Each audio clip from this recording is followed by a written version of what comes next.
Hey, I'm Scott Horton here for The Future of Freedom, the monthly journal of the Future Freedom Foundation at fff.org/subscribe. Since 1989, FFF has been pushing an uncompromising moral and economic case for peace, individual liberty, and free markets. Sign up now for The Future Freedom, featuring founder and president Jacob Hornberger, as well as Sheldon Richmond, James Bovard, Anthony Gregory, Wendy McElroy, and many more. It's just $25 a year for the print edition, $15 per year to read it online. That's fff.org/subscribe. And tell them Scott sent you. All right, y'all, welcome back to the show. I'm Scott Horton. Our first guest on the show today is Chase Madar. He's a lawyer in New York, and he's the author of The Passion of Bradley Manning. I don't know if they're updating the cover of that thing or what, but it don't matter. It's a great book. You really ought to read it. Hey, sometimes people change their identities. You know, I don't care. Anyway... So, and that it really is a great book, too. I read the whole thing, and I highly recommend it to people if you want to understand the story of Bradley Manning and the origin of the WikiLeaks there. And, you know, hey, I hope especially it would inspire you to go digging through those State Department cables and those Iraq and Afghan war logs, etc. There's some great stories in those documents that are still to be told, even though, of course, thousands and thousands of great articles have been based on them so far. But anyway, so Chase, you got this great new piece at TomDispatch.com. It's all also running at antiwar.com, and it's The Folly of Arming Israel by it's under Tom Englehart's name at antiwar.com. But it's about U.S. aid to Israel, and I guess sort of first and foremost here, can we just start off with the amounts, or in fact even before the amounts, we just talk about how nobody talks about this. I think it kind of comes through that this is part of why you wrote this, is because you don't see anybody else writing it. Yeah, virtually no one is addressing this, and it's a really important issue. I mean, we're constantly getting news coverage of this peace process in the Middle East between Israel and Palestine. And it's just assumed that the United States and Washington is some kind of a neutral player, honestly and earnestly trying to reconcile these two parties. But this clashes tremendously with the virtually unreported fact that the U.S. is giving $3.1 billion in military aid to Israel year after year. They're the top recipient of U.S. foreign aid over the past 30 years. And this is doubly weird because they are a wealthy country with a GDP per head that's pretty much on par with the European Union average. So how can we pretend that we are a neutral referee, a neutral arbiter in this conflict if we are putting a fist on the scales for one of the parties to the tune of $3.1 billion in advanced weaponry? And that weaponry is essential for Israel's domination and control of Palestine and the West Bank and East Jerusalem and Gaza. It's incredibly significant. So that's why I wrote this piece. This whole question of giving military aid to Israel, lavish amounts of it, really needs to be debated searchingly, because I don't think it's a good thing at all. All right, now here's the thing about it, too. As you say, and as you write about in your piece, it just sort of goes without saying. It's not that it's a secret or anything like that. It just gets no coverage at all. It's treated, it's like Chomsky says about all the best propaganda. It's the unspoken premise. It's just the assumption, the false, or not necessarily, unanimous assumption behind all the arguments. And so there's just, if no one ever questions whether it's right to keep doing this, then it remains unquestionable and in the minds of people. And it's I don't say it very well, but it's a very powerful thing to have something just sort of off the shelf for discussion or off the table of discussion. That's only, outside of the goalposts of what's acceptable, Yeah. I mean, U.S. aid to Israel, and to a lesser degree, U.S. aid to Egypt, that's the second biggest recipient of U.S. foreign aid over the past 30 years. It's taken in foreign policy elites to be just part of the natural order of the universe. You don't question it any more than you question, say, the Mississippi River or, right. because it's just a fact of nature, like the force of gravity or something. And right. Now, when occasionally people do question it, there's a whole arsenal of incredibly creaky, tired, disingenuous arguments to defend it. I mean, one of them is that, we have to give Israel $3.1 billion in advanced weaponry every year because they're our ally. Now, of course, we have dozens of allies all over the world, but we don't arm them to the teeth like we do Israel. Or another one, and this one's my favorite, is that if we don't heavily arm Israel, then we will be retreating back into isolationism. Actually, wait a minute. Go back. Let's get back to isolationism because that's a good one. I like it. But on the, they are our ally. There's that unsaid assumption, right? Is that if we weren't giving them all these weapons, they would be extinct. They would all be killed. This is necessary. Yeah. Since we are our ally, we are bound to give them as much as is necessary for them to survive, even though nobody ever proves that bogus assumption underlying the argument. Yeah, that's right. I mean, it's just assumed that they depend, for their survival of their people on massive infusions of U.S. aid. And, that's pretty potent emotional blackmail, especially after a century of truly genocidal anti-Semitism. I mean, you can see why that sticks and why playing that card works. It's not a rational argument, though, and they do not depend on American aid for their survival or their security. By now, Israel has an incredibly powerful and thoroughly modern military, the biggest and most potent military in the region, the most advanced, including nuclear weapons, which they've had since the late 60s. Yep. So that's why you got to leave that assumption unsaid. Because once you say it out loud, you go, well, no, that's not true. They're as powerful as, France or something militarily. What are you talking about? Yeah. So, I mean, the idea that they depend on military aid for security and survival is totally bogus. And I think it really has a negative effect in encouraging really bad behavior on the part of successive Israeli governments across the political spectrum to keep up their violent colonization and ethnic cleansing of historic Palestine. After all, if you're going to get year after year this free gratis supply of weapons, no matter what you do, you have no incentive to change your behavior in any way. And that's what we've seen. Right. Well, and when you talk about the $3.5 billion a year, they even passed an appropriation, which I guess, the money is to be doled out on a yearly basis or maybe a biannual basis or something. But the bill itself guaranteed $30 billion over the next 10 years plus. Yeah. So that's the kind of thing that is banned by the U.S. Constitution when you're talking about the Congress appropriating money to the military. Any military appropriation can only be for 2 years at a time, max. There's just too much incentive to build them up into a permanent, collection of job holders. But when it comes to Israel, no, we'll pass a law promising them welfare just into the indefinite future. Yeah. I mean, and another bogus argument that's related to this is that Israel is this wonderful strategic asset to the United States, that, in fact, we depend on giving all this aid to Israel because it benefits our security, and that having Israel there, loyally cashing checks and receiving our shipments of military material is somehow good for us. This doesn't stand to reason either.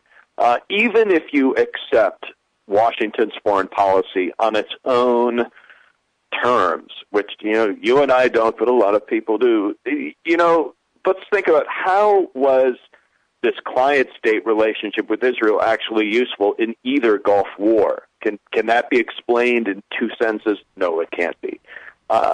It's also very, well established, and you hear this from unguarded moments from U.S. military officers as well as terrorists that are funding relationship, our lavish donations of military aid to Israel, really inspire a lot of ill will towards the United States and direct a lot of wrath and, in the end, terrorism against American targets. It promotes anti-Americanism in the region.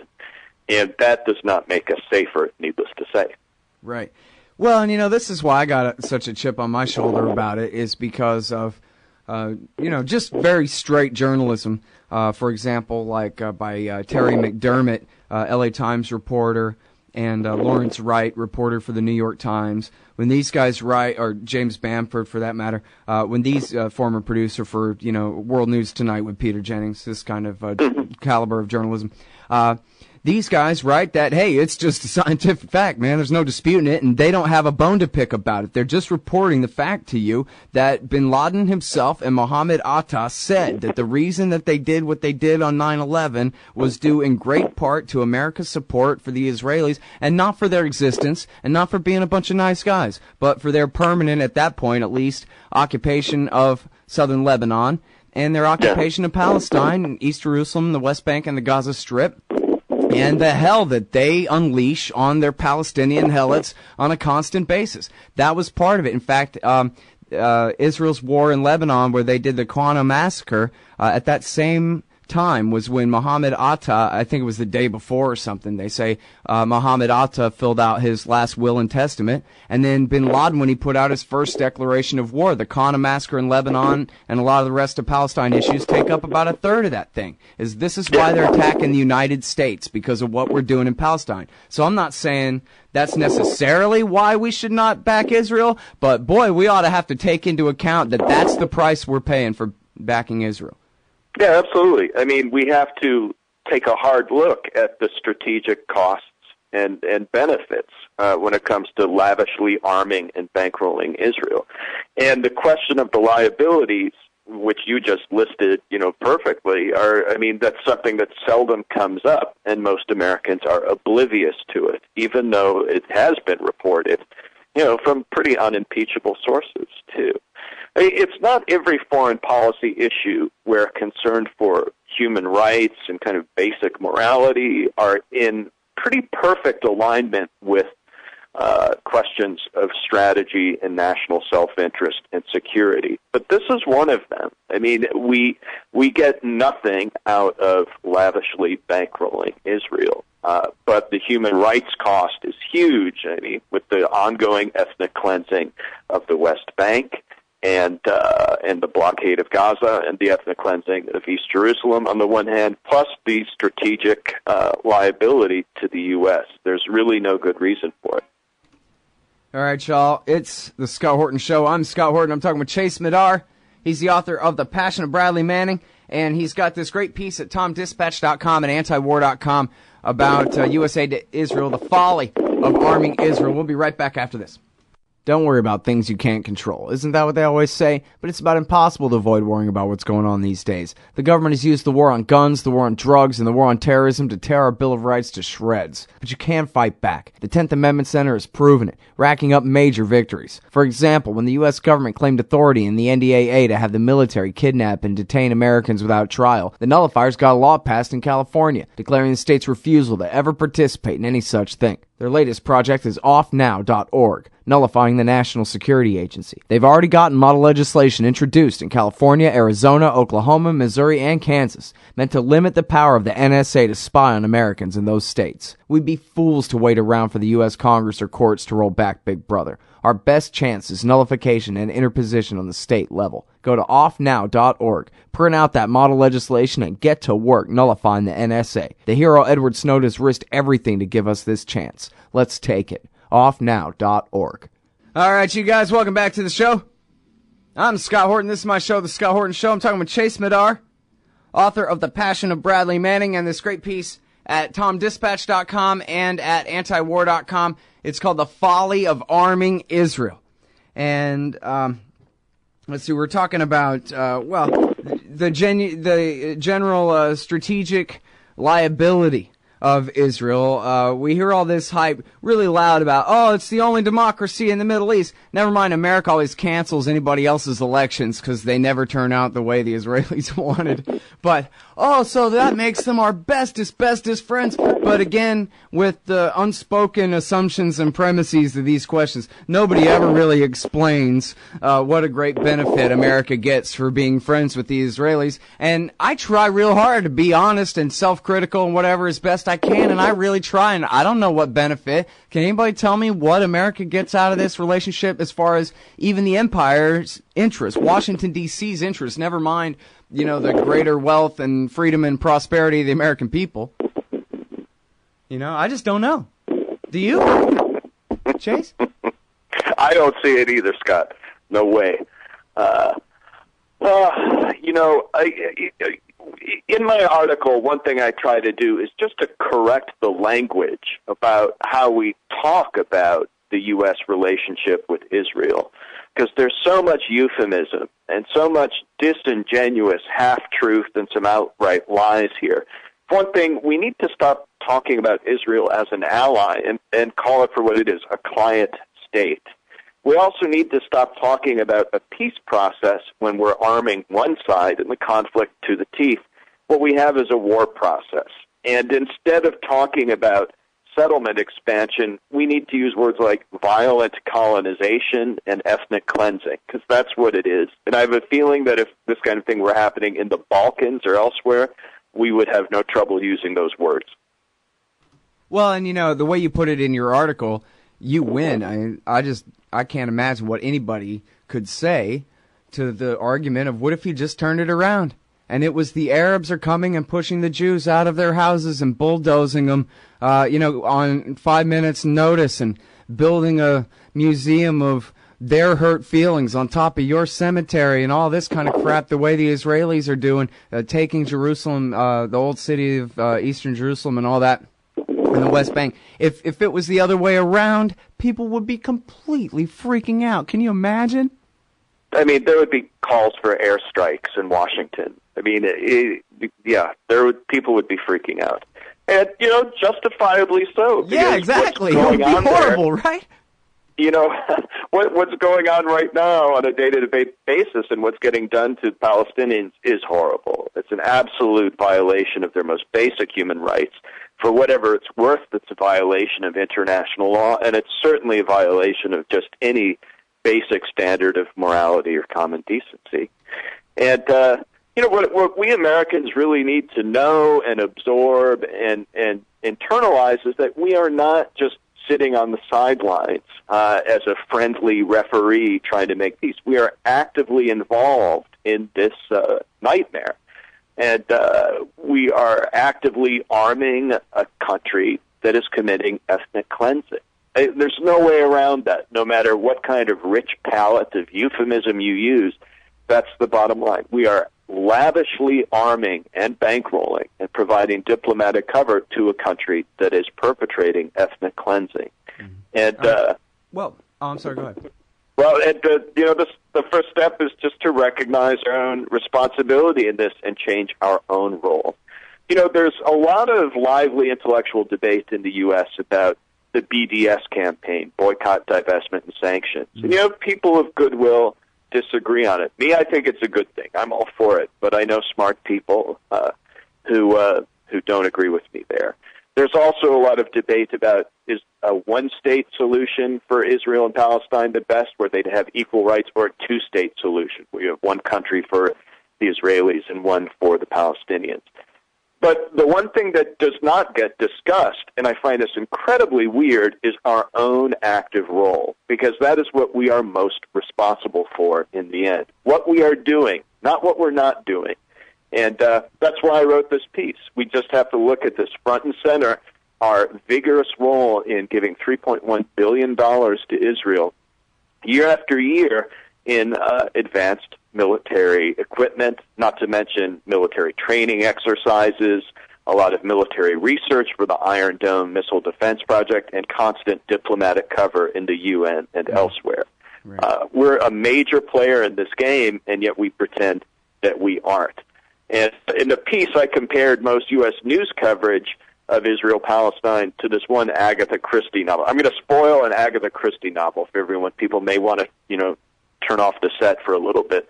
But there's this great Agatha Christie novel called The Murder of Roger Ackroyd, and it's narrated in the first person from this very calm, semi-detached voice of a guy who's observing the action, commenting on it, telling the story. And guess who turns out to be the killer? The narrator.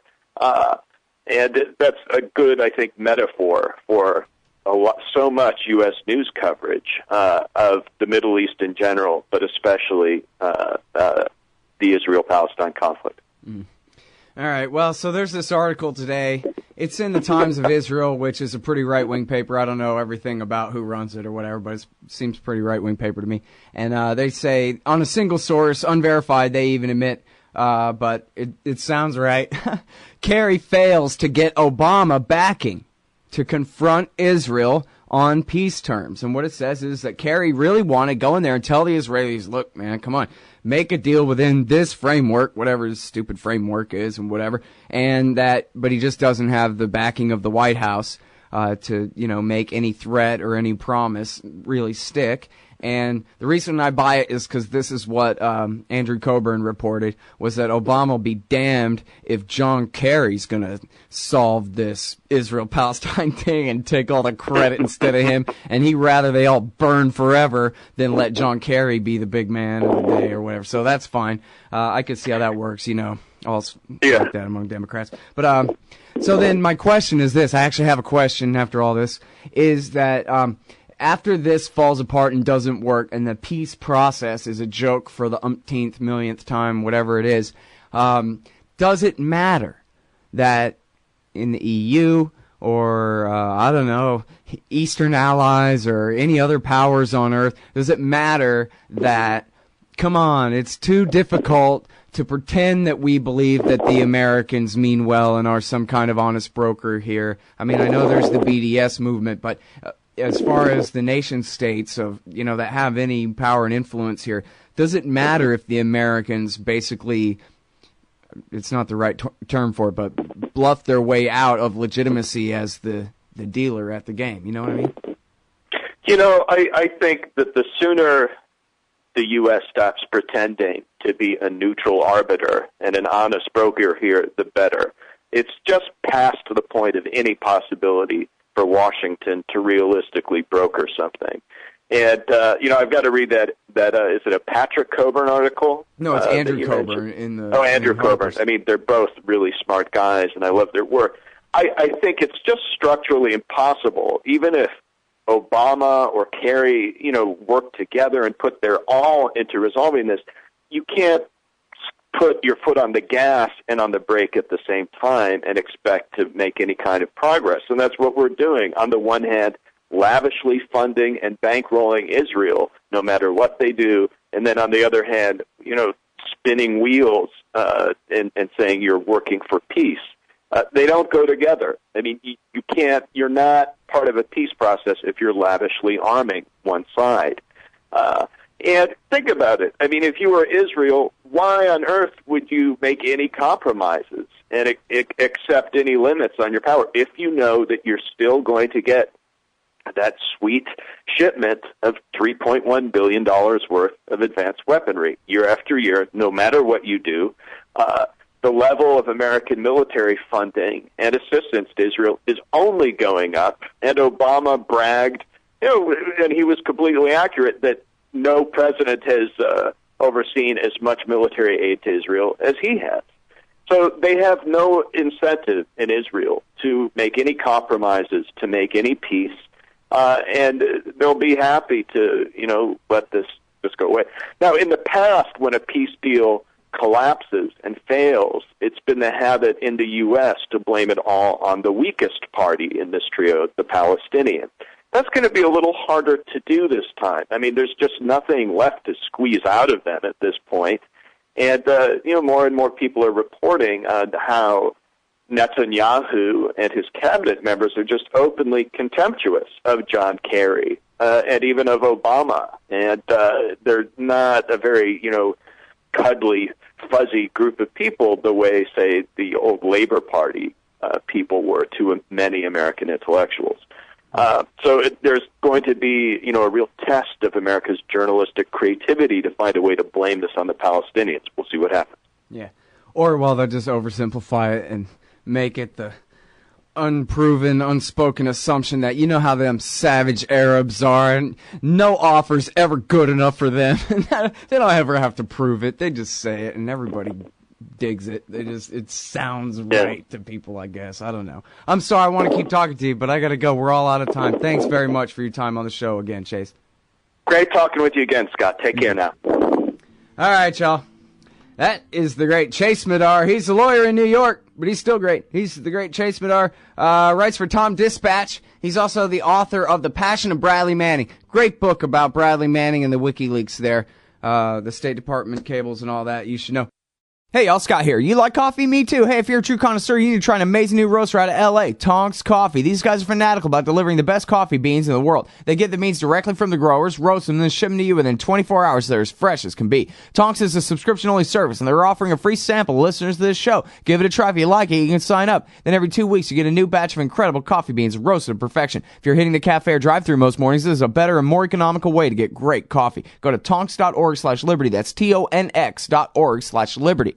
What was the only interest group in D.C. pushing war with Syria last summer? AIPAC and the Israel lobby. What's the only interest group in D.C. pushing to sabotage the nuclear deal with Iran right now? AIPAC and the Israel lobby. Why doesn't the president force an end to the occupation of Palestine, a leading cause of terrorist attacks against the United States? AIPAC and the Israel lobby. The Council for the National Interest is pushing back, putting America first and educating the people about what's really at stake in the Middle East. Help support their important work at councilforthenationalinterest.org. Hey y'all, Scott here. So you made a little bit of money in this horrid economy only to find that the Fed has more or less outlawed saving. So into the treacherous waters of the stock market bubble you go. But how to make a little money without too much risk of losing it all? Check out wallstreetwindow.com. Mike Swanson is a successful former hedge fund manager who opens a very real window into his main account, updating his subscribers on the facts of and the reasoning behind all his market moves. Follow along on paper or with real money and see what happens at wallstreetwindow.com.